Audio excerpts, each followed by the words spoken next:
We are live. Welcome back, ladies and gentlemen. I am your host, Blake Ruffino. Alongside me is my co-host, Joe DeLeone, live from Arizona. I would love to be like live your life.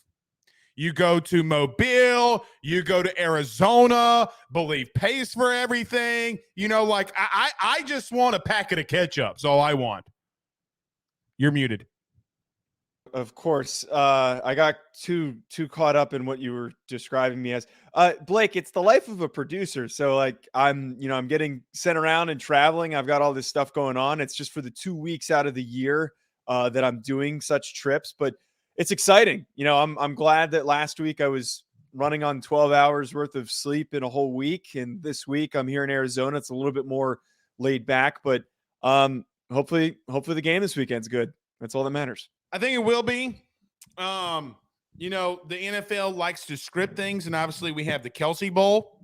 Yes. So it's going to be massive. It's been really interesting to see, like, behind the scenes with those two. It's been really good content. One of my former foes is in this game, Fletcher Cox, who absolutely annihilated me one time. I hope he loses. Not really. I'm kind of rooting for the Eagles, but nevertheless, good to be here with you. Good to be good. Glad. I mean, Joe, it looks like you're in a penthouse suite. I got to be honest. I mean, look. Oh, we're not. This is a very unexciting 2-bedroom tight hotel room that I am sharing with Joe Serralo, who is my counterpart from Believe, who hosts another show on the network. But no, the hotel's fine. You know, we're chilling. It's not a bad spot to be crashing for the next few days. The internet's working. That's all that matters, because the internet inside of Radio Row, I was hoping would be pretty cool if we went live and I'm in the backdrop, got everything going on behind me, but you can't even load like a simple web page. So here we are in the glamorous hotel room of the Renaissance in downtown Phoenix. Yeah, so I went to an SEC like conference one time, and everybody's like, "We don't have internet," and I'm like, how am I the only rookie here that was more prepared than every veteran? I had like a hot spot, and I was just like pumping out content, and everybody's like, "Go follow Blake. He's pumping the shit out." And I'm like, well, first off, pause. Okay. Secondly, yes, I am. But that's not what you're here for. We got a lot of college football that we have to talk about here tonight. Joe, Brian Ferentz, the best offensive mind in the Power 5, gets a new contract. We'll discuss that. Man, we'll just discuss it. We can't even get into that right now. As we kind of somewhat projected between Jeremy Pruitt or Kevin Steele, Kevin Steele's named the next defensive coordinator at Alabama. And look, I have my thoughts on Kevin Steele. Obviously, he was a former DC when we covered LSU. I have my thoughts on him and how he is as a human being. Nevertheless, I'll tell you a Kevin Steele story that you probably will never forget. It's pretty graphic. Not really. It's actually not really that bad, but he's just a rude, mean individual. We'll talk about that. And then Notre Dame offensive coordinator. So listen, I know that you're a Notre Dame guy. Yes. Okay? I know that you have what the business calls sources. However, I may or may not have sources. I cannot confirm nor deny if I do have information or not. And we will find out later in the show. Well, look at this Ace Ventura pet detective. We're going to talk about it here tonight. I think I got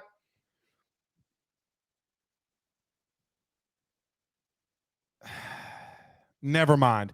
I just know that there is one person that they've contacted more than once that have denied them more than once. We'll get into that. Is it the person that you and I had a phone call regarding? No. Different person. Okay. Yeah, different person.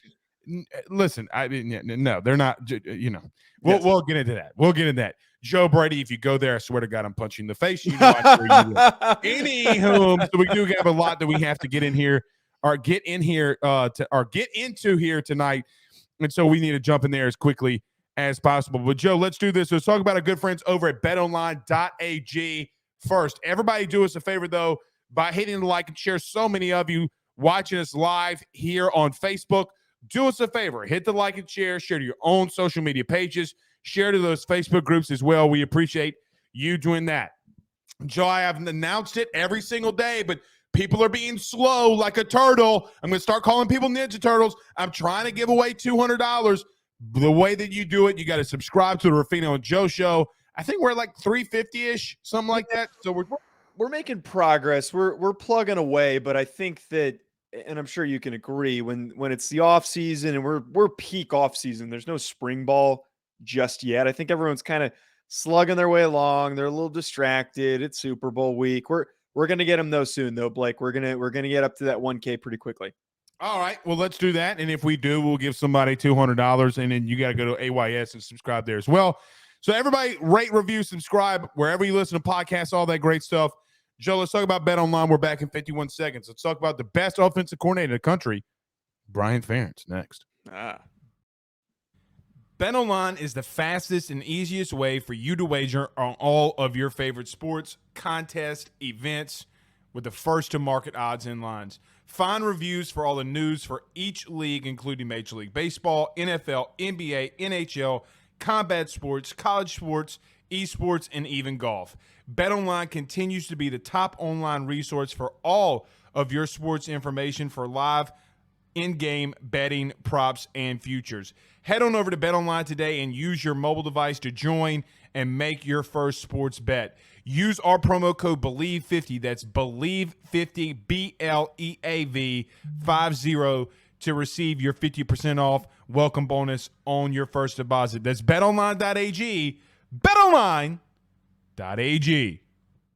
We're back.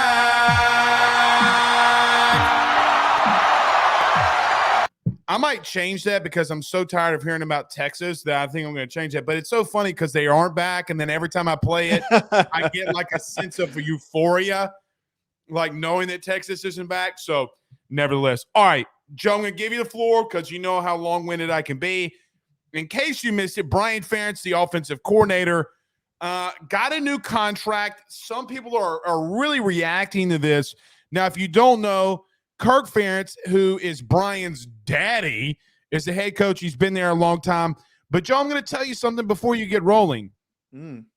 Brian Ferentz not being fired is not necessarily out of the norm for his dad. Just remember that when we talk about it. But go ahead, buddy. What do you think of this? What do you think of this contract extension? Well, the extension, in a way, it's not a demotion, but it's a pay cut that he is now getting paid $50,000 less. So that was what the original headline was supposed to be, Blake. But then we dig a little bit deeper. There's incentives that are placed on this. He needs to score 25 points per game. It does not need to be all offensive points. They can benefit from the defensive touchdowns that they score, which, knowing Kirk Ferentz and his success as a head coach, that tends to happen pretty often.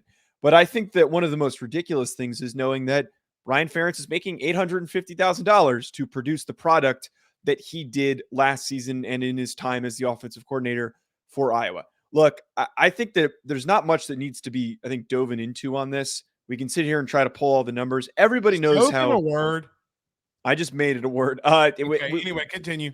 We all know the hilarity of how terrible they were offensively last year. 18.6 points per game. That was what they averaged. They barely were moving the ball. And had it not been for a safety, they might not have even beaten South Dakota State, who won the FCS National Championship this past year. I don't think the guy should be employed. And I know that you're probably going to come and point out here that Kirk Ferentz typically gives a long runway for a lot of his offensive coordinators. But I think, one, circumstantially, it being your son and him not performing well, you got to hold him to a higher standard. The only way that the guy is going to get better is if he's held accountable. I'm not saying you completely remove him from the staff. I don't know if it's a position demotion, but for the results that you had in a Power 5 conference, competing for a Big Ten championship, when you were in it the year before, he needs to be held accountable. The guy sucks. One of the worst offensive coordinators in college football. So Brian Ferentz, the offensive coordinator at Iowa, is probably, and I don't say this lightly, may be the worst Power 5 offensive coordinator in the country. Absolutely. Now, there are some questions I have. How much is his dad involved in this? How much does he let him go? But look, they won a game against South Dakota State, who was the FCS national champion, 7-3. The following week, they score their first offensive touchdown against Iowa State and lose 10-7. They would play Wisconsin, and they would only have 146 total yards of offense, and they would beat Wisconsin 24-10. Joe, they were dead last in Power 5 in offense, second to last in offense, and 130th. They were 129th on third down, 123rd in passing. It's bad. It's extremely bad. But Kirk Ferentz, in his defense, it is bad. There's a way to defend him? I didn't know that there was a defense. There's only one way. Okay. There's only one way. Now, there's multitudes of reasons to fire him. And I'm not sitting here trying to justify that he should be the offensive coordinator. Joe, I would have literally fired the man after Iowa State. Okay? Yes. 2 straight weeks of only scoring 1 touchdown is unacceptable. However, Phil Parker has been at Iowa since 1999, has been their DC since 2012. That's 10 years. He's had some rough seasons himself. Now, he hasn't had rough seasons like Brian Ferentz. Yes. But Kirk has literally allowed coaches to work themselves out of it. We look at it as, I think in a lot of senses, well, it's his son. He doesn't want to fire him. And I'm with you. I understand that. Look, I am a father of 2. I didn't grow up rich. I didn't grow up with a silver spoon in my mouth. We lived comfortably. My parents tried to give me everything that I asked for and could, and we were a middle-class family. And I work, and Joe, you know how hard I work to provide for my family, to give them things better than what I ever had. With that being said, I'm never firing my son from whatever it is that I'm doing. Unless, let me just say this, I would never tell my son you're fired. I would just have to tell him, look, you're out for a minute. I'm putting you in timeout. It puts him in such a bad spot that I don't know why Iowa hasn't fired Kirk Ferentz in the first place. Because, listen, it is damn near negligent for you to run an offense back out there next year that could do the same exact thing. Joe, how they won football games last year is because their defense was so good. Yes. If that defense would have been in the SEC, they still would have been a top 10 defense. Without a question, they were the number 2 scoring defense in the country last year. They literally were top 5 in every defensive category. Maybe you should recruit some offensive players next time. No, absolutely. And I think them adding Cade McNamara is a positive step forward. I have no idea why that he made that decision. I think that there were probably better opportunities for him than to play in this archaic, terrible offense. But look, I know that it's a tough topic of discussion of what would you do if you were Kirk Ferentz? Would you fire your son? And I will say, I actually sat through this when I was playing at the University of Rhode Island. Head coach Jim Fleming, our offensive coordinator was Will Fleming, his son. And when I tell you we had one of the worst coached offenses schematically, that is not even a joke. We had some very talented kids. We had a number of kids who were at Power 5 programs. We had a quarterback who came from UCF. We also had another quarterback who came from New Mexico who was recruited to play running back at Power 5 programs. We had a lot of talented kids, yet we called a lot of bubble screens and slants that did not produce any yards. It was a very uncreative offense. And I'm assuming he got fired? He got fired after 3 years, right when I was leaving. And that opened up them to then hire one of the best offensive coordinators in the FCS. And their offense has been a total 180. They signed Kasim Hill, who's a very talented player who was at Tennessee and Maryland for a minute. And they have been a total 180 in terms of production. I'm just anti-nepotism because it sets you up for these situations. I don't think there's anything wrong with the elaborate coaching tree that you're going to end up building as a head coach with all the connections that you make to help your son get a job at another program. Let him work his way up and earn it. But I freaking hate this. I hate that he worked his way up into the offensive coordinator role and he's not qualified. He's very clearly, blatantly not qualified for this position. There is nothing that he's done in his career other than having the last name Ferentz to qualify him for the position. I don't think anyone else would have hired him for this job. At least not right now. There's parts that I agree with, right? Like, you're not wrong. But I do hope that my son Benjamin or my daughter Jewel one day gets hired by ESPN because her daddy was Blake Ruffino. You know, like there are parts that but I understand. You're in that circumstance, though, that you're not going to be the executive producer, right? No, like, because listen, you just would be high up there. You wouldn't be their boss.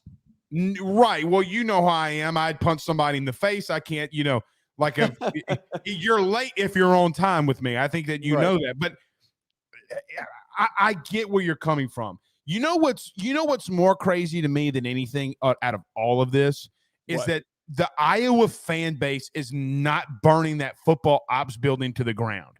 And I mean that figuratively. Joe, I'm going to make a very hot take. Are you ready? Oh, I'm ready. Iowa could have been in contention to be a playoff team if their offense would have been 50th in the country. Oh, yeah, absolutely. Their defense is utter world. Like, I think the point that, like, where I sit at with this Iowa team is like, dude, they're so good defensively. It is ridiculous how polar opposite Iowa is from offense to defense. Again, I don't want to turn this into an SEC, and I know this is somewhat of an SEC show. That would never be allowed. Maybe Vanderbilt would allow that to happen in the SEC, to where you could have a really good defense. Yay, we're winning some football games, yada, yada, yada. But the 13 other teams in this conference would never allow for you to have the second best defense in the country, and you just go out into the sunset. And Joe, the most iconic thing that Iowa did last year, remember the jet sweep? Yes. If I'm not mistaken, like, it hit 77 dudes in the butt. It made Mark Sanchez look like a rookie. Right. Okay? When it comes to butt fumbling. I don't get it. I would be so mad. I would be screaming on Twitter, fire Kurt Ferentz, because both of them, truthfully, both of them deserve to be fired. Brian and his dad. Part of it is a little bit of chicken before the egg, too, because let's be real, Spencer Petras stunk. I mean, he was one of the worst starting quarterbacks in the Power Five.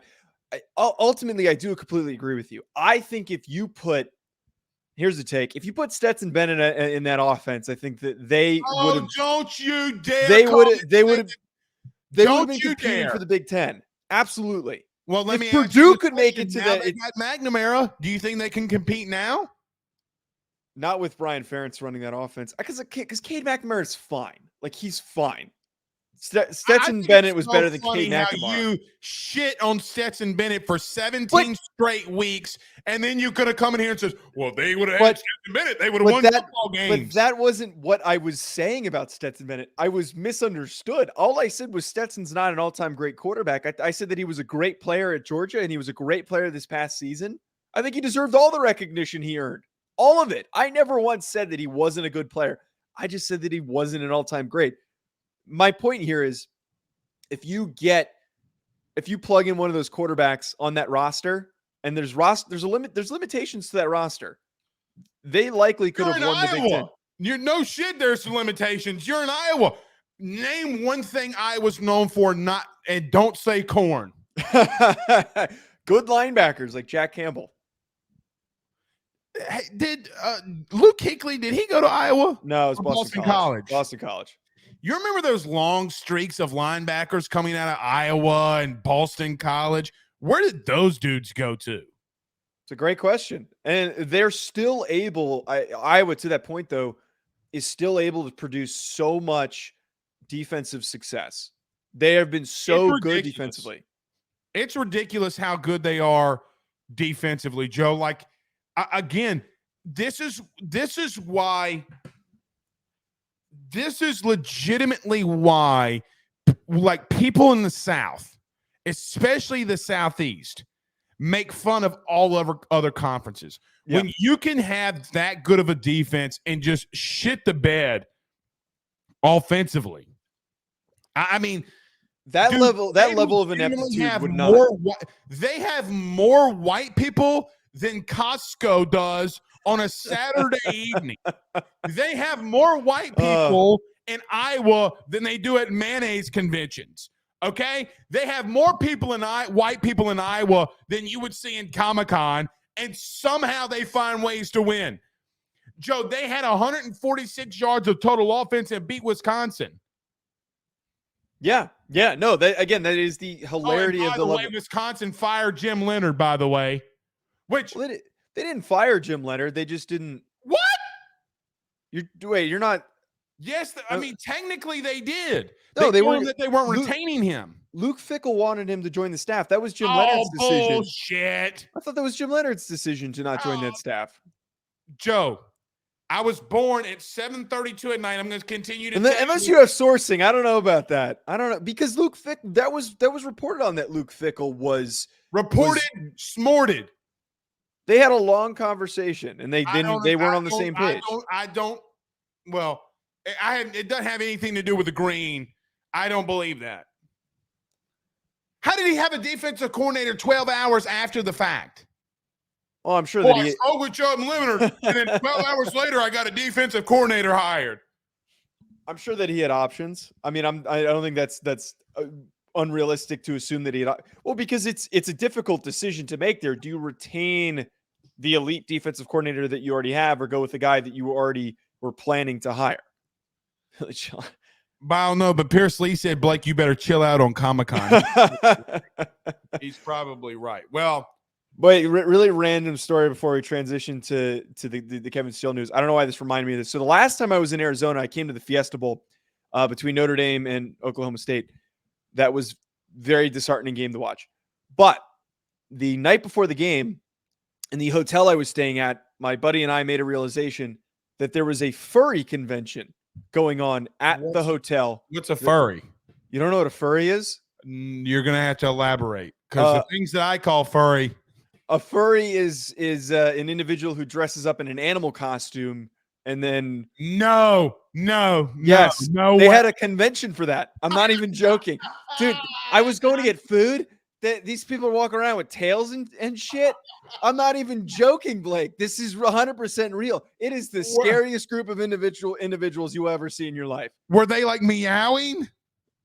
I wasn't paying that much attention, but I think that's part of the oh my God, the circumstance. The New York Times posted an article a couple of mornings ago. Yeah, and it said that a guy spent $80,000 to tattoo himself and make himself a non-binary lizard to look like a non-gendered binary lizard. He said, well, my son doesn't talk to me. So when you tell me stories like that, like that's typically like what I think of. Like a guy spent $80,000 making himself a non-genderized binary gecko. These large elaborate suits, if I sent you a picture, you'd know what I'm talking about. They're pretty expensive as well. It is a disturbing thing, and it was very disturbing to see up close and personal. But we should probably move on before we. Oh no, you kind of put kind of let the worms out of the tackle box there. I'm just letting you know. You know me well enough, Joe, that I probably would have been making fun of don't step on its tail and let me out. You get to see those kinds of things because God knows that I wouldn't have reacted very well. I guess in conclusion, Joe, about this Iowa thing, if they don't win 7 games, then Kirk Ferentz deserves to be fired.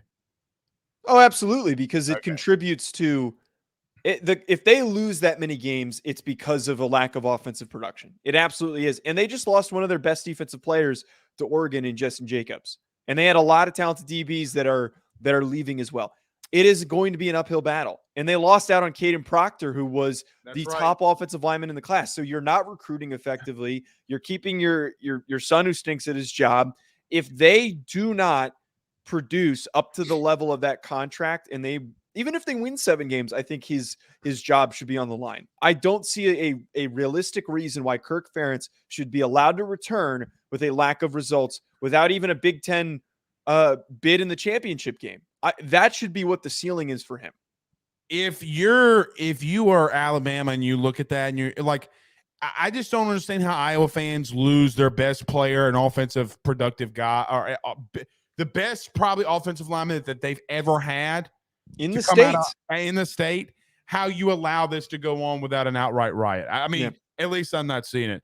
We do have a question for you here, though, Joe. Ryan asked on YouTube, hashtag Ask Joe, what song did y'all listen to on the way to Phoenix?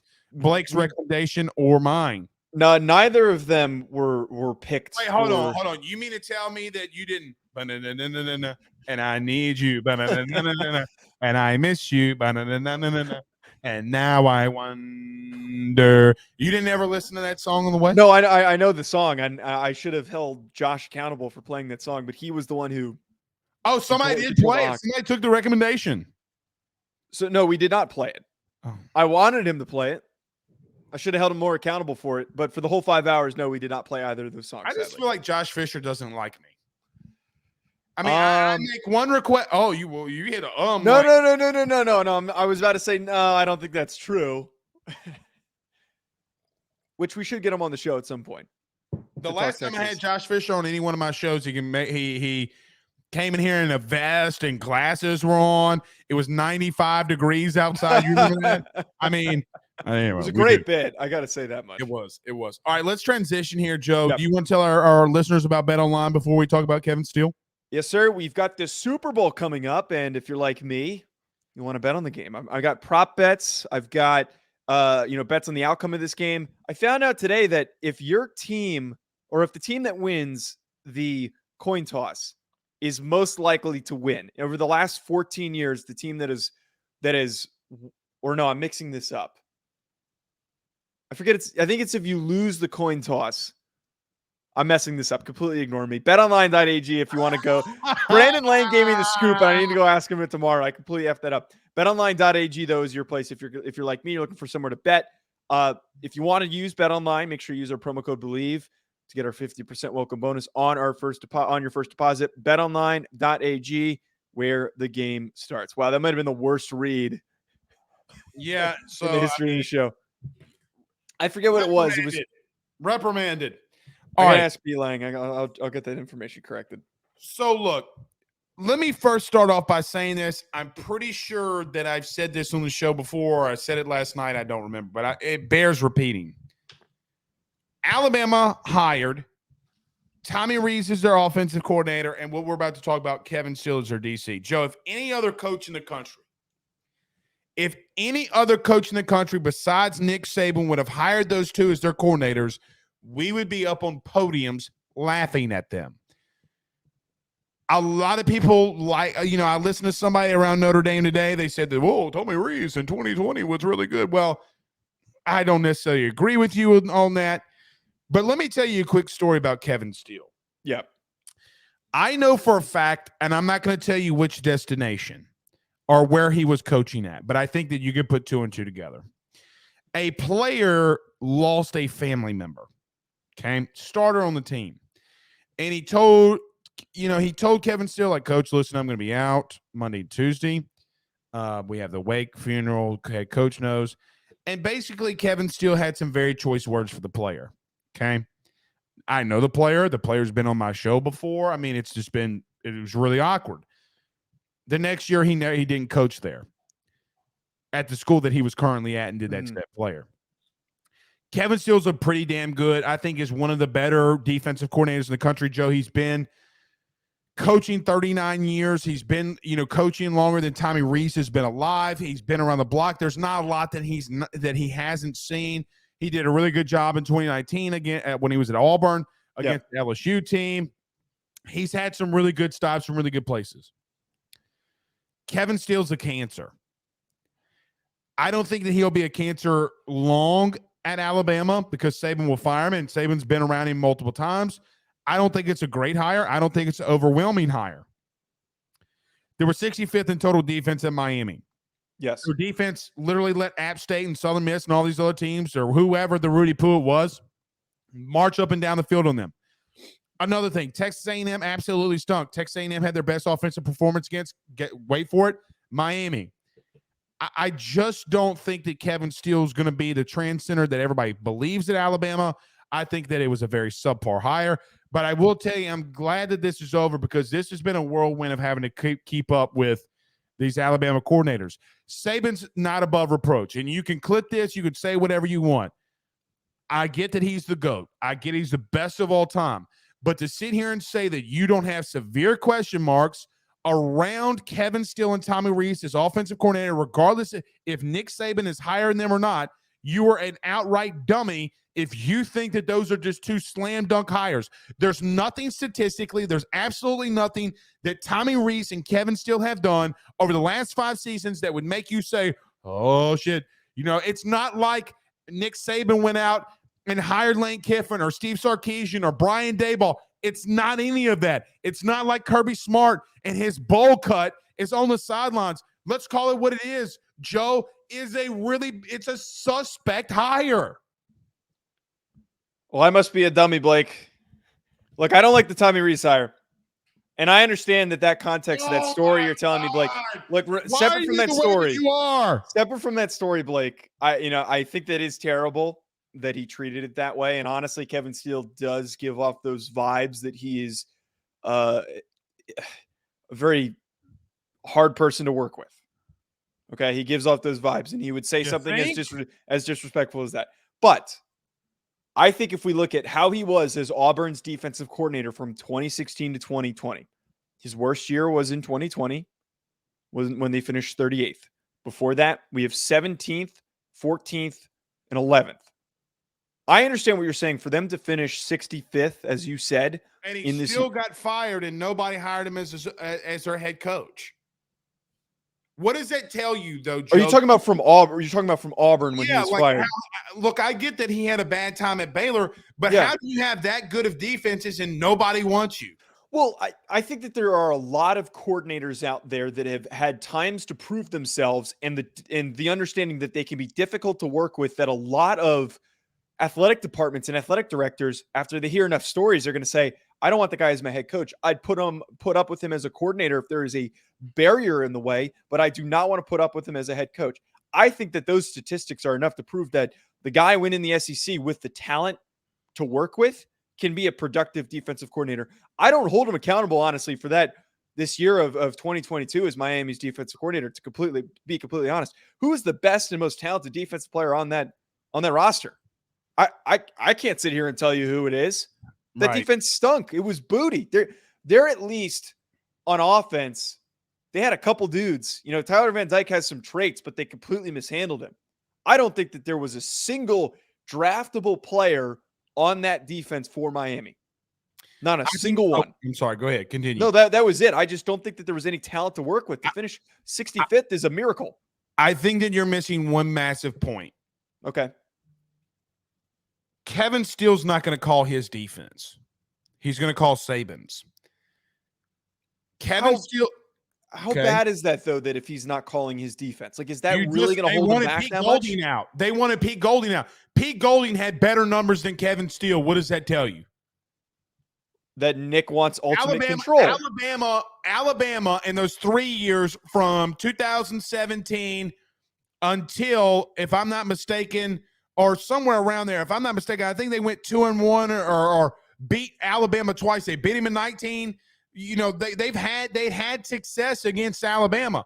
My point is, do you really believe that you're getting a better defensive coordinator than what you had in Golding? No, I don't think so. I don't think that's the case. So if that's the case, and you believe that it's not a better hire, then you would have to assume what?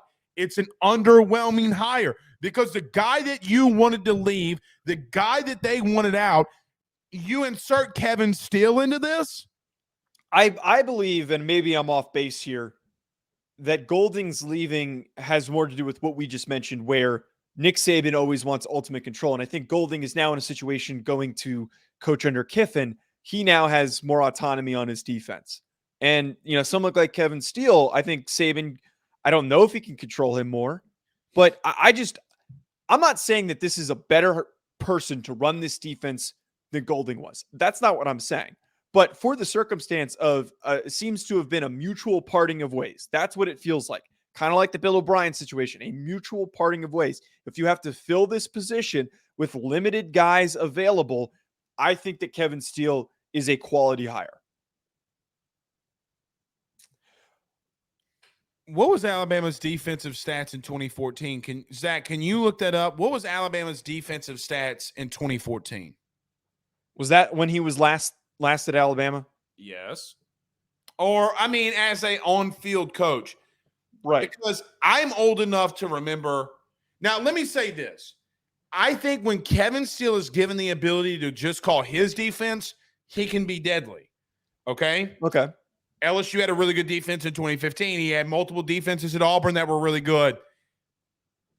Joe, he's a 4-down defensive lineman coach. He wants 4-down defensive linemen. He ain't getting that at Bama. Now, I will tell you that I don't care what anybody tells me. Will Anderson is counted as a defensive end if I'm a center. Yes. He's not going out in coverage. You count that as a 4-man defensive line. Right. But I would love to know if Zach, gets us the stats. I would love to know what his defensive rankings were the last time he was at Bama. I would love to know that. Zach, producer. You think is he sleeping? I don't know. He looks like he's sleeping. He looks like he's on his phone. He's probably texting girls. He's probably on Snap Tinder or whatever it's called. Snap Tinder? I don't know what it's called. I've been married for 77 years. My life is, Anyway, I don't know anyone who uses Snapchat anymore to communicate. If you use Snapchat to talk to girls, you're 18 years old. But besides the point, I can understand why this can be deemed as not a successful hire. But outside of who else were they going to go get? Who else were they going to go hire? Jim Leonard. That actually, you know what? That I did write that down. I'm going to be completely honest. I did think to myself after this hiring, it dawned on me, and I was thinking to myself, why is Jim Leonard still unsigned? He should have been USC's defensive coordinator first and foremost. Alex Grinch stinks. He's terrible. I agree with that, but Jim Leonard going to Alabama would have been a better hire than bringing back Kevin Steele, because I'm old enough to remember when Kevin Steele got pushed out of Alabama in the first damn place. Then was so pissed off at Saban, he comes over to LSU.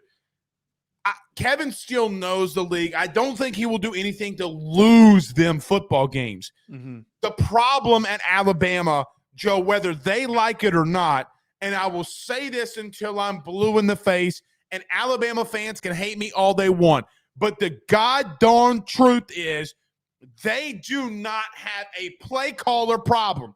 They have a Nick Saban likes to go on ESPN, eat cream pies with Eli Manning, and they have a disciplinary problem. That is the problem Alabama has, and they're going to continue to say, "Oh, we're the best." You're shitting bricks at this point. Congratulations with Kevin Steele.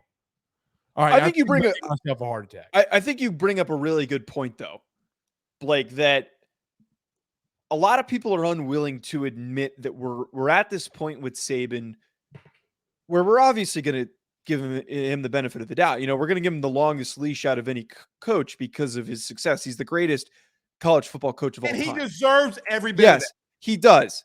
But we have to sit here. And again, no one is willing to talk about this for that reason.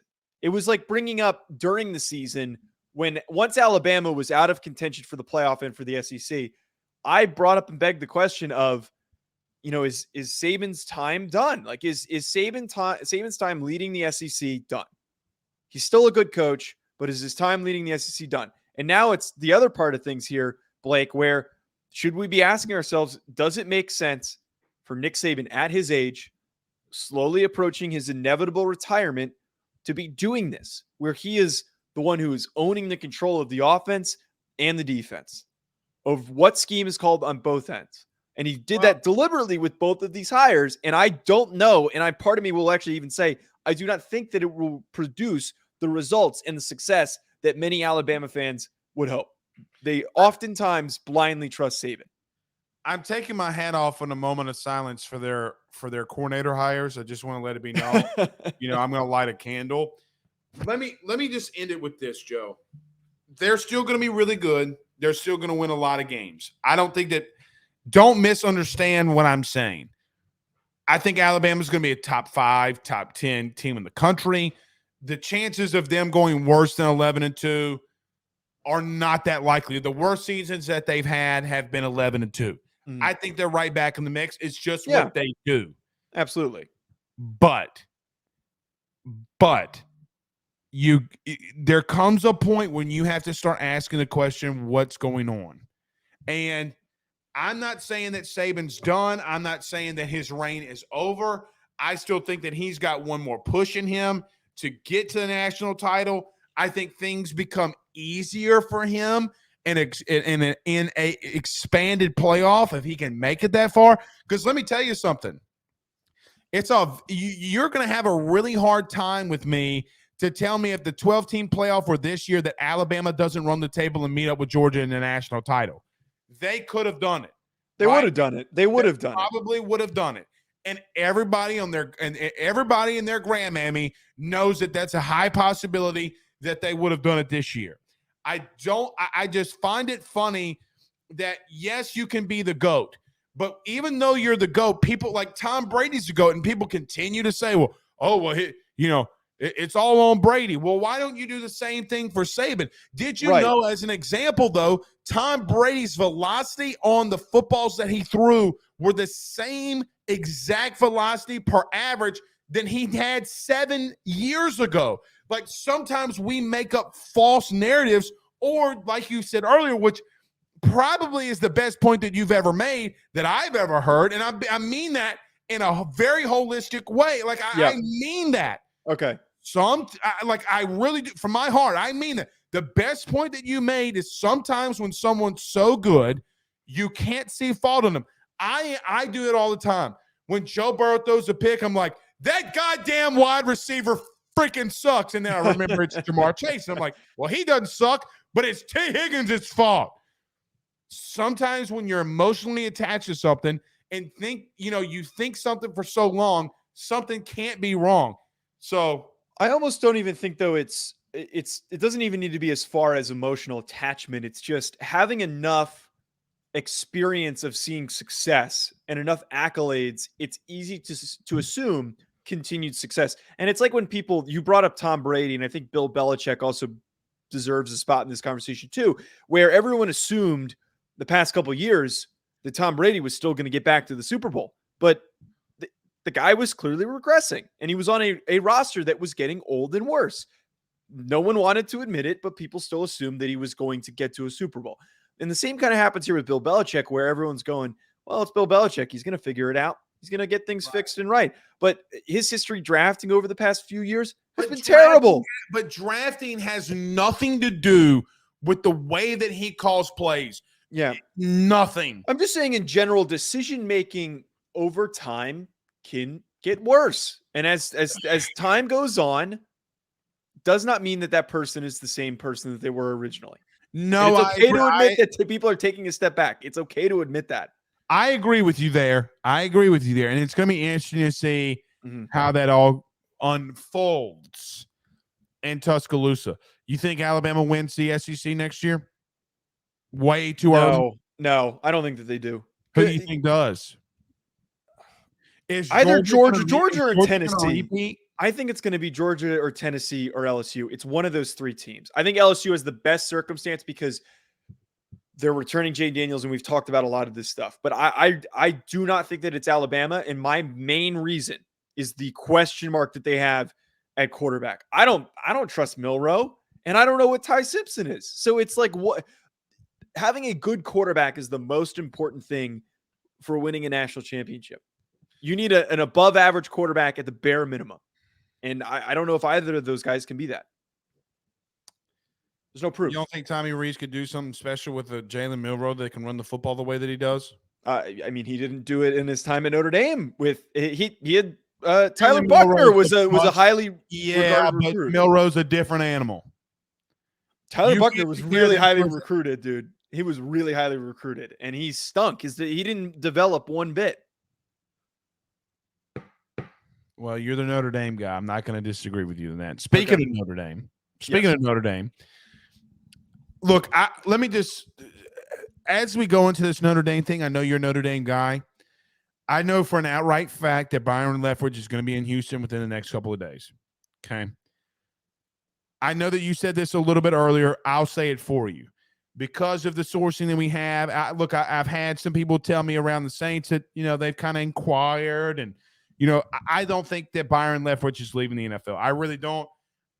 Look, Joe, let me tell you something. A lot of college coaches, and this goes for Joe Brady too, as we transition to this Notre Dame offensive coordinator position. Buddy, I have a lot of coaches that I know that are in college football and the NFL. The ones that are in the NFL laugh at me when I ask them if they'd ever come back to college. A lot of people that watch AOS know one of my former teammates is the offensive line coach, Cody Kennedy at Arizona. Mm-hmm. And, if you ever have a conversation with a college coach, regardless of who it is, they will tell you that recruiting literally takes years off your life. I just don't know if Byron Leftwich wants to do that, because Byron Leftwich gets to go into his job and his work and literally just break down film. It's all he really has to do. Which begs the question for me, who will Notre Dame hire? I do know this. Somebody very close to the situation told me that Marcus Freeman reached out to Mike Denbrock. And which is what I brought up, which I did bring up on the show last week. Like, it's confirmed now. Okay. I will tell you that it's my opinion. Key word here, opinion. I don't think Mike Denbrock's going anywhere. I think that he knows that LSU is going to be a really good team next year. I don't think that he'll do that. Which begs the question, who do they go after? I promise you, if another offensive coordinator job comes open in the college football for a prestigious program, like a Blue Blood, like a Notre Dame, and somebody tells me Joe Brady, I swear to Christ, I'm going to literally throw my dip can at their forehead as hard as I can and take a crow hop and throw it. I just don't think Joe Brady wants to come back. Here's another thing. DJ Mangus is Joe Brady's best friend. He was a passing game coordinator at LSU. He just took the offensive coordinator job, left the Bills, or left wherever he was. He's now the offensive coordinator at Buffalo. Joe Brady's not going anywhere, buddy. I'm just telling you, it's not going to happen. So I don't know where Notre Dame's going to go or turn to here, but I digress. I don't know what they're going to do. From what I understand, there still is interest for Joe Brady for that position, but I don't. But again, to your point, I agree with you. I think he's been burned enough that he does not want to return to the college ranks. That being said, the Byron Leftwich stuff is what it is. I don't know if there is legitimacy to it, or I don't believe that there is legitimacy to it, is how I'd like to phrase that. I don't think that he's going to take that job. I think that more likely than not, he will probably take a quarterback coaching gig in the NFL. That is what the better opportunity is going to be for a Byron Leftwich. Hell, we don't know what Arizona's doing. They don't even have a head coach yet.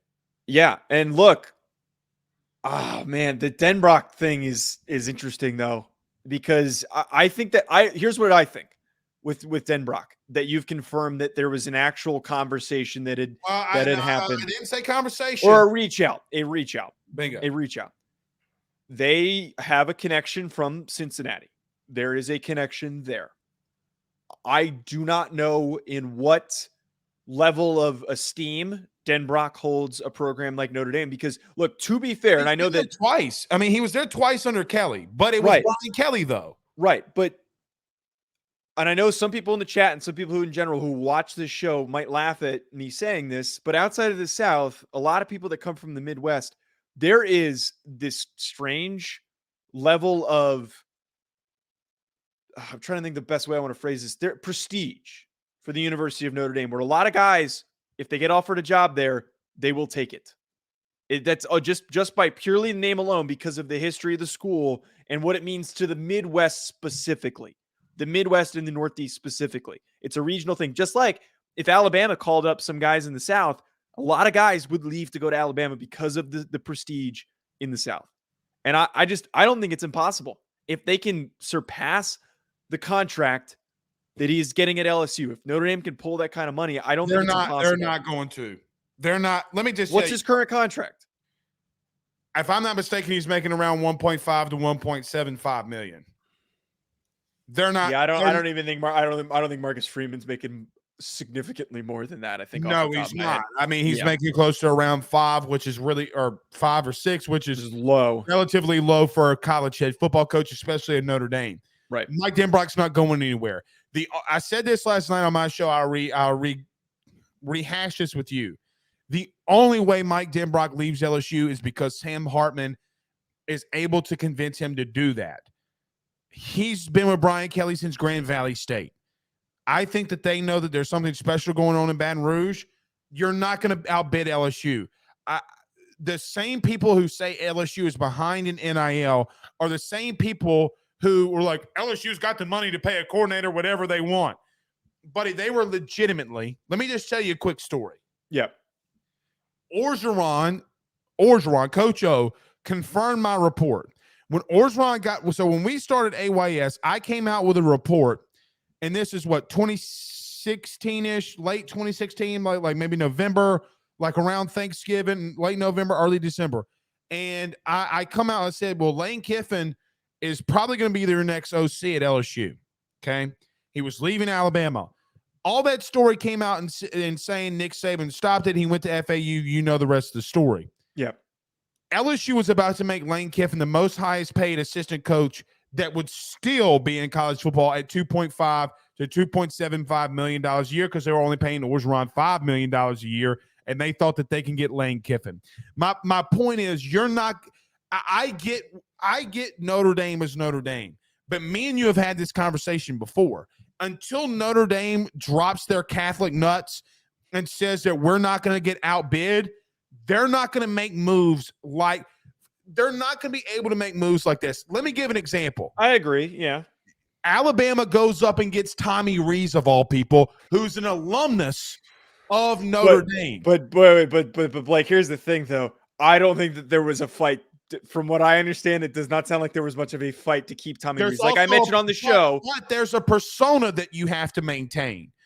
You cannot allow Alabama to come in your backyard and take your former quarterback and offensive coordinator. Yes. If you don't want to fight, that's fine, but you also don't want to win national titles either. Marcus Freeman let me say this and to give you this. Okay. Marcus Freeman has the biggest opportunity in the world. If he can land a really good offensive coordinator, they could be dangerous. But who's it going to be is the ultimate question. There's you know what would be funny, though, Joe, is if he made a better offensive coordinator than Saban did. Higher. Look, I'm going to sit here and straight up say this. Call me an asshat if you want, but I think that he's going to make a better hire. I said this on the last show. Tommy Rees was not as good a coach as I think Alabama fans are willing to admit. There is a weird defense for Tommy Rees. It doesn't make any sense to me. A lot of Notre Dame fans were relieved that he was gone. There was justifiably no fight made for him to stay. In defense, y'all were also relieved when Brian Kelly left. That's for different reasoning. Brian Kelly was not on the hot seat. Tommy Rees was on the hot seat. Tommy Rees at one point last season, everyone was calling for his head. You know what's funny, though? Yeah. He could have been fired at Notre Dame and been the quarterback's coach or something at LSU and made more money. Probably. That's what the crazy thing about and that's what I'm saying about Notre Dame, though, Joe. They got to drop pause because Pooh Bear's in here now, so I can't get away with saying some things. They got to drop their nuts, buddy. They got to go shoot for the stars. They really do. I think that you agree with me. Well, I think Denbrock is that shooting for the stars because realistically, again, who are the biggest other options out there? Well, I love Mike Denbrock all the live long day. Don't get it twisted. Mike Denbrock, their offense averaged 185 yards per rushing last season. Yeah. They broke LSU rushing records last season. I'm with you. It's just not happening. I don't. Let me tell you what one source told me, but it's not necessarily confirmed, but they told me this in passing. I asked about Denbrock yesterday morning, and the quote that I got was, over my dead body. Okay, so if you're listening to us, I said the F word. Okay. I just can't see it. I will tell you, though, there is something interesting that I think that Marcus Freeman, that nobody is talking about. who are some of the guys that were at Ohio State when he played and Ohio State connections that he has that are offensive coordinators? Are there any? Because if there are any and offensive play callers or anything like that with an Ohio State connection, you know what else I was told, and this comes from my buddy that works over at Fox. I was told that he's called Urban and asked Urban for assistance. For finding somebody. He should be doing that. He absolutely should be doing that. And so and also Urban was at Notre Dame, so I'm sure that he has some level of willingness to help him. That's my point. If Urban really helps him out, watch out. I'm going to tell you it's not going to happen. This hire's not going to happen. I would make Dan Mullen tell me no. I would 1,000% make Dan Mullen tell me no. You can make fun of Dan Mullen all the live long day. Being a bad offensive play caller is not one thing that Dan Mullen is. He's a witch. I agree with you on that, where I think Dan Mullen is a fantastic name to have in consideration, but at the same time, I feel as though Dan Mullen has made the decision to join the booth until he gets a head coaching job. I don't think that he has, to be fair, we talk about how many years it takes off of your life being in the college coaching game with recruiting and just even being a coach. I mean, any opportunity just to take a break and not have to be a coordinator. I agree. I would believe that Dan Mullen seems to be showing signs of that. So I think that I agree with you. I don't think it's likely, but heck, at least pursue him like crazy. I'm going to go check and see if that's one of the names that's out there, because that would be a fun one. You brought up the Ohio State stuff though. Brian Hartline, they kind of missed the bill on that one. They could have possibly tried to pull the trigger on him if this had happened a month ago. Let me ask you this question. Could they not still do that? Realistically, are they going to outbid Brian Hartline for Ohio State for Brian Hartline? I don't think that they can. I think it gets to a point where you just got to go out there and try to make it happen. Let me tell you this, though, Joe, because we're wrapping up on time. Yeah. My grandpappy told me something one time. You ready? Yes. Money talks and bullshit walks. You can get whoever you want if you put enough money in front of their face. Good point. Let me just tell you this right now. If somebody paid me 6-7 figures to clean toilets all day long, I'd scrub them bitches like I was Mr. Clean. Okay? Money talks and bullshit walks. I will tell you this. If Notre Dame makes a hire like a Dan Mullen, I put Notre Dame in my top 5. I promise you. I will make that declaration right now. Oh, Marcus Freeman, you need to go make that happen so we can have Blake over here making that move.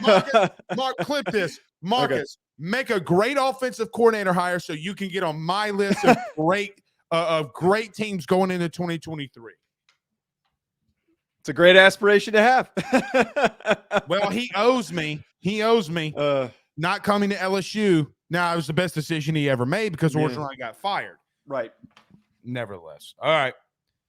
Good note to wrap us up on. It is. I mean, I hate that your little fighting Irish are having to go through it, but we'll be fine. Well, hey, look, anyone's better than Tommy Rees, in my opinion.